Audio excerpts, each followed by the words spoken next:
Hello friends, beauty's bake and cook চ্যানেলে আপনাদের সবাইকে স্বাগত জানাই। আজকে একটা হার্ট শেপের কেক আমি ডেকোরেশন করব। কেকটা ছিল আমার রাউন্ড শেপের, সেটাই আমি কাটিং করে হার্ট শেপে নিয়ে আসব। এই হার্ট শেপ বানানোর জন্য কোনো রকম আলাদাভাবে মোল্ড লাগবে না, রাউন্ড শেপ থেকেই হার্ট শেপটা হয়ে যায়, খুব ইজিলি হয়ে যায়, সেটা যত পাউন্ডেরই হোক না কেন। আমি এখানে 1 পাউন্ডের একটা স্পঞ্জ নিয়েছি, সেটাকে 3টে লেয়ারে কেটে নিচ্ছি। দেখুন প্রত্যেকটা লেয়ার আমার সমান। এই কেকটা ছিল আমার পাইনাপেল ফ্লেভারের। আমি প্রথমে কেক স্পঞ্জটা পাইনাপেল ক্রাশ জলের সঙ্গে মিক্সড করে সেটা দিয়ে ভিজিয়ে নিচ্ছি। তবে খুব বেশি জল দিতে যাবেন না, কেকের টেস্ট নষ্ট হয়ে যেতে পারে। এখানে আমি ক্রিম দিয়েছি, দিয়ে আমি তার সঙ্গে এবারে ক্রাশ মিক্সড করব। আমি এখানে অল্প পরিমাণেই দিচ্ছি, কেননা জলে আমি অনেকটা পরিমাণ ক্রাশ মিক্সড করেছিলাম।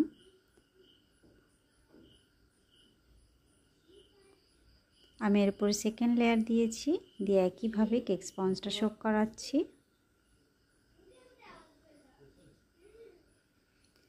এই কেক স্পঞ্জ বানানোর সময় যদি ইমালশন ব্যবহার করেন, সেক্ষেত্রে এইভাবে ক্রাশ দিয়ে জলে মিক্সড করে ভেজানোর প্রয়োজন হয় না, কেকের টেস্ট অটোমেটিক ভালোই থাকে। আমি যেহেতু ইমালশন এখানে ইউজ করিনি, এই কারণে কেক স্পঞ্জটা আমি ক্রাশ দিয়েই সোক করাচ্ছি। আমি এর উপর 3 নম্বর লেয়ারটা দিলাম, দিয়ে একইভাবে কেক স্পঞ্জটা সোক করাচ্ছি। এরপর আমি এটা ক্রাম কোট করব।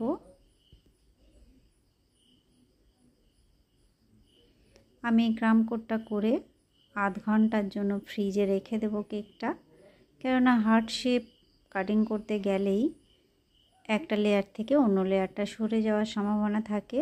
কেকটা যদি একটু সেট হয়ে যায়, তারপরে কাটলে কোনো রকম অসুবিধা হবে না, খুব সুন্দরভাবে হার্ট শেপে নিয়ে যেতে পারবেন।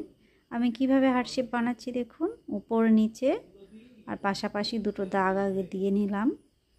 এইবারে এক কর্নার থেকে আর এক কর্নার ধরে আমি কেটে নিচ্ছি। আমি যে কর্নার থেকে কেটেছি অপোজিট সাইড থেকে সেই কর্নারে দেখুন একইভাবে ম্যাচ করিয়ে সেখান থেকে কেটে নিলাম। এখানে একটা ত্রিকোণ তৈরি হয়েছে। এই কাটিং পিসগুলো আমি সরিয়ে নিচ্ছি, এগুলো আমি সামনে লাগিয়ে দেব। তার আগে আমি এই কেকটাকে ঠিক পজিশানে নিয়ে নিচ্ছি, কেননা বোর্ড আমার ছোট আছে। হার্ট শেপ বানাতে গেলে বোর্ডগুলো একটু বড় দরকার, তবে বাজেটের উপর ডিপেন্ড করতে গেলে তখন ম্যানেজ করতে হয় কিভাবে করা যায়।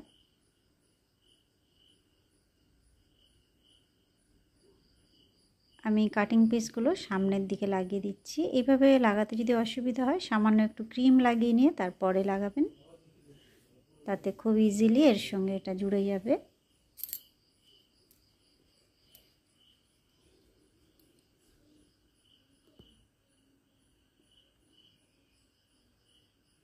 আশা করি আমি বোঝাতে পারলাম কিভাবে আমি কেটে সেটা সামনের দিকে জুড়লাম। এইবারে যেখানে জুড়েছি সেইখান থেকে ভি শেপ করে আমি কেটে এটা বাদ দিয়ে দেবো, এটা আর প্রয়োজন নেই। দেখুন এইবারে প্রপার হার্ট শেপটা এসেছে। এবার আমি এটাকে একটু ফিনিশিং দিচ্ছি ভালো করে। আবারও কিছুটা ক্রিম নিয়ে জাস্ট একটু ক্রাম কোট করে নিচ্ছি যেখানে যেখানে কেটেছি।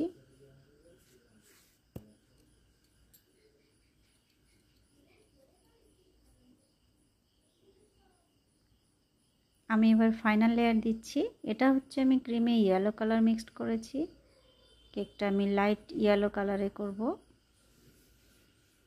এটা একটা অ্যানিভার্সারি কেক ছিল, সেই হিসাবে আমি ইয়েলো কালারটাই চুজ করলাম, কারণ আমি সব সময় হোয়াইট রেড এইগুলি করি। আজকে একটু ডিফারেন্ট কালার আমি চেষ্টা করছি।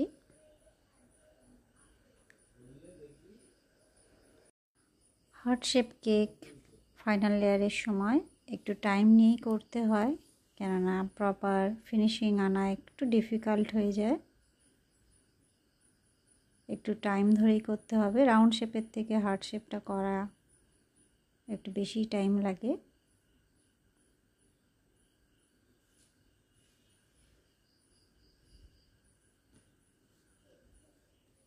এইভাবে ক্রিম লাগাতে অসুবিধা হলে পাইপিং ব্যাগের সাহায্যে করবেন, তাতে তাড়াতাড়ি হয়ে যাবে। আমি একটা সিলিকন ব্রাশ নিয়েছি, নিয়ে উপর থেকে একটা আলাদা রকমের ডিজাইন করার চেষ্টা করছি। এরকম দেখতে কিন্তু ভারী সুন্দর লাগে, একবার ট্রাই করে দেখতে পারেন। আমি সাইডেও ব্রাশ দিয়ে একটু বুলিয়ে দিলাম। এইবার আমি এখানে হচ্ছে রেড কালার আর পিঙ্ক কালার এই দুটো মিক্সড করেছি, আর 6P নজেল দিয়ে ডিজাইনটা করেছি। আর এটা হচ্ছে 1M নজেল। এই ক্রিমটাই আমি ইয়েলো কালার মিক্সড করেছি। আমি দুটো কালার কম্বিনেশনে কেকটা বানাচ্ছি।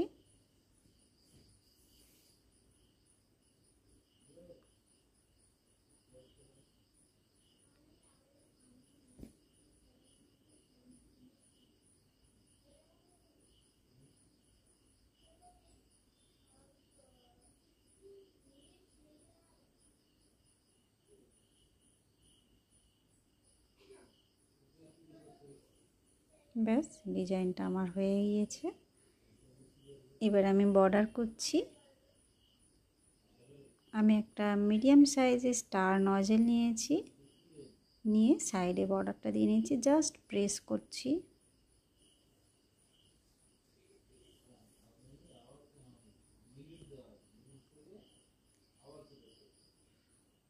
কালার কম্বিনেশনটা কিন্তু এখন খুব সুন্দর লাগছে। এখানে আমার ক্যামেরার জন্য অতটা ভালো লাগছে না দেখতে। আমি একটা লাভ শেপের কুকি কাটার নিয়েছি, আমি একটু ছাপ তুলে নিলাম, সেইটা এবারে পূরণ করব। এটা একদম ছোট সাইজের স্টার নজেল, সেইটা দিয়েই আমি হার্টটাকে পুরোপুরি ভরাট করে দিচ্ছি।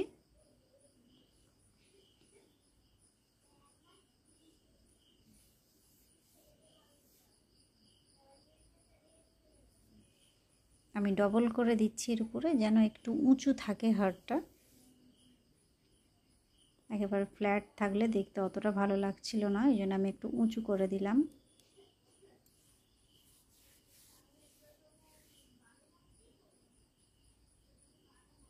আমি এবারে পুরো কেকের গায়ে এই ছোট্ট ছোট্ট স্টার নজেল দিয়েই করছি ফুলগুলো।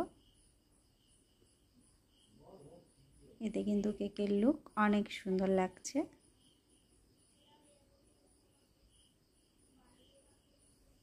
আমি কয়েকটা সিলভার কালার সুগার বল নিয়েছি, নিয়ে আমি যেগুলো লাল ফুল বানিয়েছিলাম তার উপর বসিয়ে দিচ্ছি। সরি বন্ধুরা, এখানে ক্যামেরাটা আমার ঘোলা হয়ে গিয়েছিল, আমি সেটা খেয়াল করিনি। তবু আশা করছি আপনারা বুঝতে পারলেন ব্যাপারটা।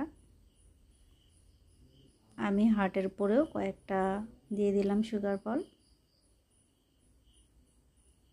কেকটা আমার কমপ্লিট বন্ধুরা, দেখুন কেমন লাগছে। ভালো লাগলে অবশ্যই একটা লাইক করবেন, আর যদি একটুখানিও হেল্পফুল মনে হয় তাও আমাকে একটা লাইক দেবেন। সবসময় আমার পাশে থাকবেন। আরও বিভিন্ন ধরনের কেকের ডিজাইন আমার চ্যানেলে আছে, সেগুলো দেখেও অনেক কিছু আইডিয়া আপনারা করতে পারেন। দেখা হবে নেক্সট ভিডিওয়ে নতুন কিছু ডিজাইন নিয়ে। সবার সঙ্গে দেখা হচ্ছে পরে। Bye bye.